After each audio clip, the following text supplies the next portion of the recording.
সমস্ত আশা পুরা করিয়া দাও।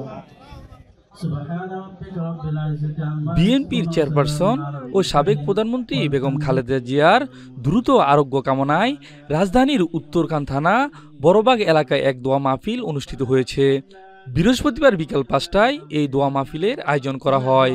অনুষ্ঠানে প্রধান অতিথি হিসেবে উপস্থিত ছিলেন ঢাকা মহানগর উত্তর বিএনপির যুগ্ম আহ্বায়ক এম কফিল উদ্দিন আহমেদ।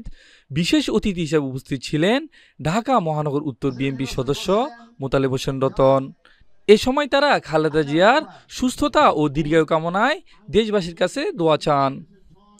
দোয়া মাহফিলে বিএনপি, যুবদল, স্বেচ্ছাসেবক দল, ছাত্রদল সহ অঙ্গ সহযোগী সংগঠনের অসংখ্য নেতাকর্মী অংশগ্রহণ করেন।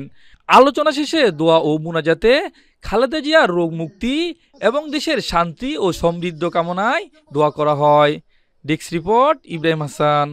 সম্মানীয় উপস্থিতি, আপনাদের আরেক ভাই বলেছে রাস্তা যে অবস্থা, কোন রুগী উত্তরণ নেওয়ার আগে এই হয়তো দেখা গেছে ফায়দাবাদ হসপিটাল যাওয়ার আগে রুগী মারা যায়।